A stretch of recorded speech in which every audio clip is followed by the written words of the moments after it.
देते हैं थ्रेट मारने की स्थिति। अब और तो हम रुक ही नहीं रहे ना, हमें उनको ये पता चल गया ये और किसी चीज से रुक नहीं रहे, ये मरने के लिए तैयार खड़े हैं, तो फिर रुकेंगे नहीं तो फिर थ्रेट सिर्फ अंतिम थ्रेट है हमारे लिए, हमारी जान कब ली जाए इसके लिए तैयार बैठेंगे।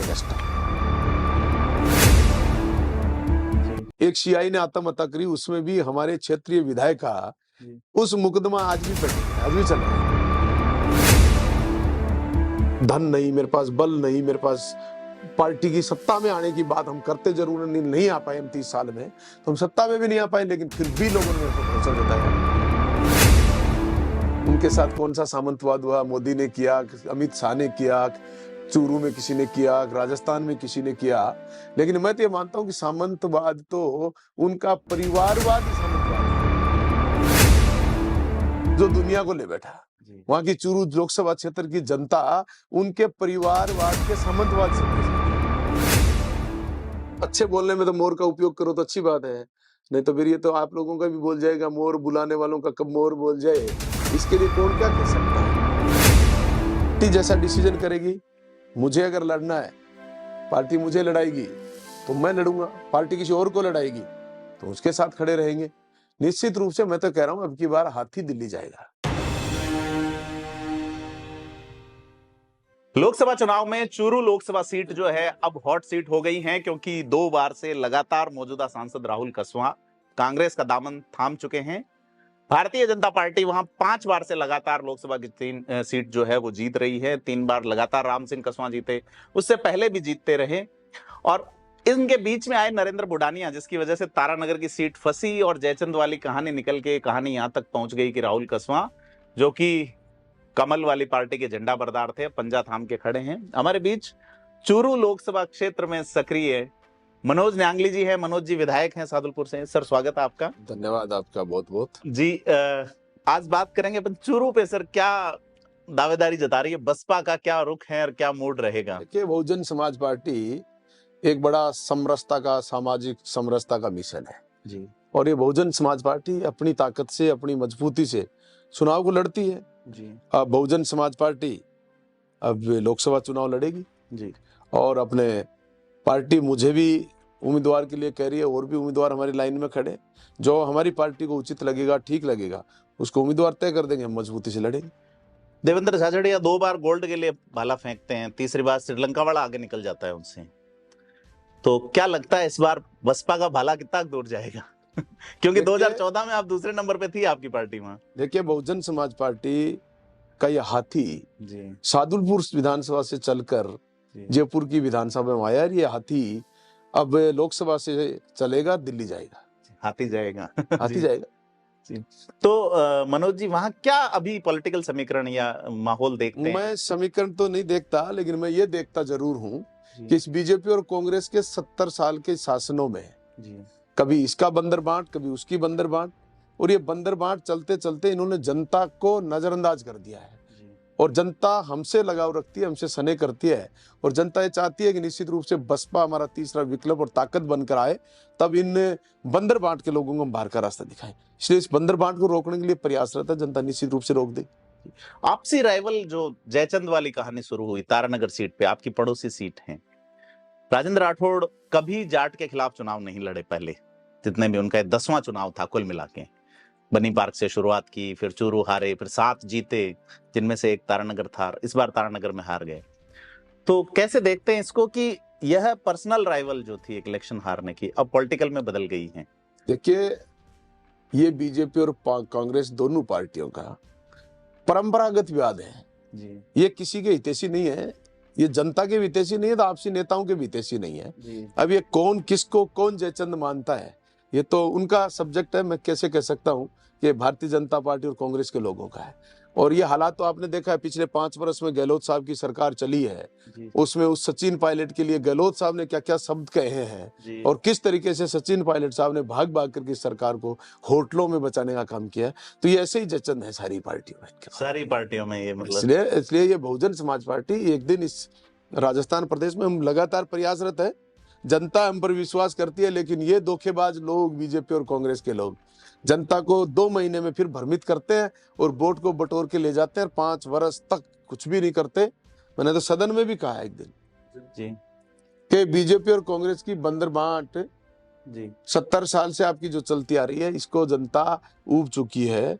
और आप एक दूसरे पर आरोप तो लगाते हो हर बार, लेकिन सदन में आने के बाद आप भूल जाते हो, सरकार चलाते हो, आप पर आरोप लगते हैं, फिर इस पर लगाते हो।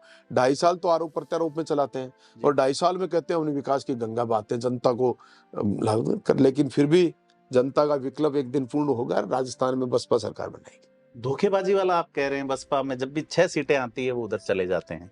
आप पहले बसपा में थे, 2013 में विधायक थे, 20 साल से आप उस जिले में जुटे हैं, तो क्या आलाकमान सोचता नहीं है इस तरह से जब मर्जर हो जाता है? देखिए आलाकमान ये तो व्यक्तिगत स्वार्थ की बात है, कौन कब कहां जा रहा है ये भगदड़ तो आप पूरे राजस्थान में पूरे हिंदुस्तान में देख रहे हो जी। हमारे बहुजन समाज पार्टी के चले जाए तो चर्चा का विषय ज्यादा बनता है, लेकिन ये कांग्रेस बीजेपी वाले भाग रहे, जिसकी आज अभी बात कर रहे थे हमारी चूरू लोकसभा की। देखिए जिस परिवार को 40 वर्ष तक लगातार पार्टी ने क्या नहीं दिया होगा, मैं नाम गिनाता हूँ, उसको पंचायत समिति सदस्य, बीडीसी जिला परिषद सदस्य, प्रधान, प्रमुख, विधायक, एमपी और एमएलए, परिवार को एक को नहीं पीढ़ी दर पीढ़ी बनाया है। और पहली बार उनको ये पार्टी ने कहा कि आपको नहीं लड़ा कर किसी दूसरे को लड़ा रहे, आप पार्टी को वोट दो, तो पहली बार वोट देने के लिए भाग गए। वोट देने का जब नंबर आया तो भाग गए, कांग्रेस में चले गए। तो ये तो बहुत बड़ा काम है ना। उन्होंने सामंतवाद की बात कही है कि चूरू में सामंतवाद से पीड़ित होके वो आ रहे, किस तरह का सामंतवाद है चूरू में? ये तो राहुल जी बता सकते हैं उनके साथ कौन सा सामंतवाद हुआ, मोदी ने किया, अमित शाह ने किया, चूरू में किसी ने किया, राजस्थान में किसी ने किया, लेकिन मैं तो ये मानता हूं कि सामंतवाद तो उनका परिवारवाद ही सामंतवाद है जो दुनिया को ले बैठा। वहां की चूरू लोकसभा क्षेत्र की जनता उनके परिवारवाद के सामंतवाद से परेशान है। चूरू एक ऐसी लोकसभा है जहां मैं जानता हूं कि कोई इंडस्ट्री बड़ी ऐसी नहीं है कि लोगों को रोजगार मिल सके, एग्रीकल्चर भी केवल बारिश पे आधारित है, खेती भी। और आप ये देखिए कि लोग विदेशों में भी, अरब देशों में मजदूरी करने तक के लेवल पे जाते हैं, ज्यादा से ज्यादा माइग्रेटरी हैं लोग। कहाँ पीछे रह गया वो इलाका? देखिए यही तो होता है राजनीति में, किसी भी एक परिवार को लंबे समय तक किसी भी एक शासन को सौंपना भी बहुत बुरा दौर होता है। ये लंबे समय से 35 साल से लगातार 30-35 साल से इस चूरू लोकसभा क्षेत्र का नेतृत्व कर रहे हैं, और इनको ऐसा लगने लग गया कि मैं मोदी के बेस पर या भारतीय जनता पार्टी बेस पर हम जीत रहे हैं, जनता की जरूरत नहीं है। इसलिए इन्होंने किसी भी प्रकार का चूरू के बारे में विचार और चर्चा नहीं करी कि जनता को रोजगार कैसे मिल सकता है, उद्योग कैसे आ सकते हैं, ऐसा कोई इनका प्रयास नहीं रहा। इसी कारण से पिछड़े हैं। राम मंदिर वाला मुद्दा इस बार है, बीजेपी उस बेस पे जा रही है। बीजेपी के जो प्रत्याशी हैं देवेंद्र झाझड़िया, वो कह रहे मैंने टिकट मांगा नहीं, मुझे तभी पता चला जब घोषणा हुई। इसको आप एज ए पॉलिटिकल मैन कैसे देखते हैं इस बयान को? या देखिए मैं इस बयान को क्या देखूं, टिकट का परिवर्तन होता रहता है, राजनीति में परिवर्तन हुआ है जी, और किस तरीके से परिवर्तन हुआ है, किन परिस्थितियों में परिवर्तन हुआ है, इसके बारे में तो भारतीय जनता पार्टी के लोग बता सकते हैं, लेकिन परिवर्तन होना एक स्वाभाविक प्रवृत्ति है, हो जाता है जी। और इस परिवर्तन को ही देख रहा हूं मैं तो। राजनीति में हो सकता है मोदी जी बार बार कहते हैं युवाओं को शामिल करेंगे, नए लोगों को शामिल करेंगे, तो हो सकता है नई पारी खेलने के लिए उनको मौका दिया हो। जी 2014 का चुनाव जैसे मैं पहले जिक्र कर चुका, जाट वर्सेस जाट हुआ था बीजेपी कांग्रेस में, और बसपा वहां खासा आगे निकल गई थी, अविनेश महर्षि जो बाद में बीजेपी में चले गए।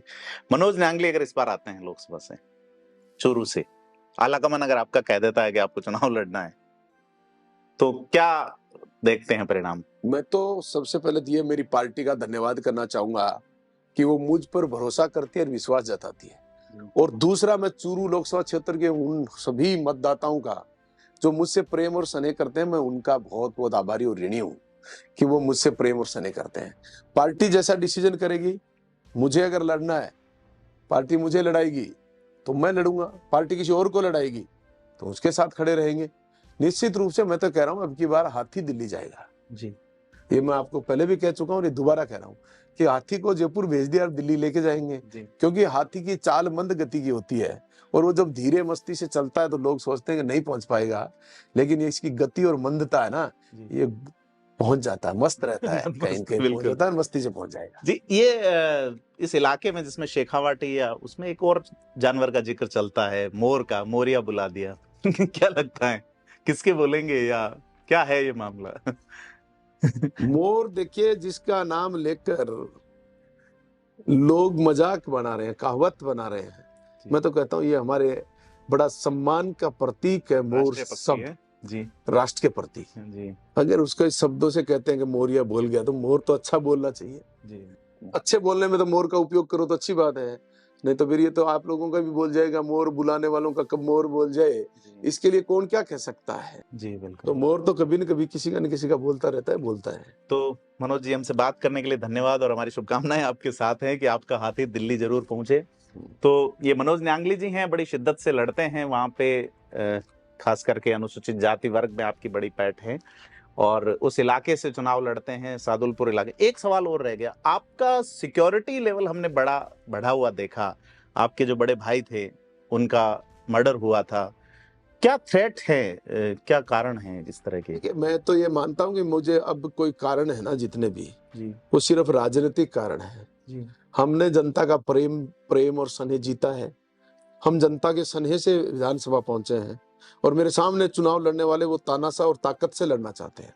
जी, जनता को भयभीत करके लड़ना चाहते हैं, गले लगा के नहीं लड़ना चाहते हैं। जी, तो भयभीत करने वाले लोगों को मैं उनके लिए तकलीफ बन गया। जी, इसलिए तकलीफ बन गया कि जनता उनसे मुंह मोड़ चुके हैं। इस समय में मुझे राजस्थान की विधानसभा जनता ने जिता के भेजा है। जी, बिल्कुल। मेरे पास धन नहीं, मेरे पास बल नहीं, मेरे पास पार्टी की सत्ता में आने की बात हम करते जरूर नहीं आ पाए। हम 30 साल में तो हम सत्ता में भी नहीं आ पाए, लेकिन फिर भी लोगों ने मेरे पर भरोसा जताया कि मनोज न्यांगली हमारे लिए बेहतर है।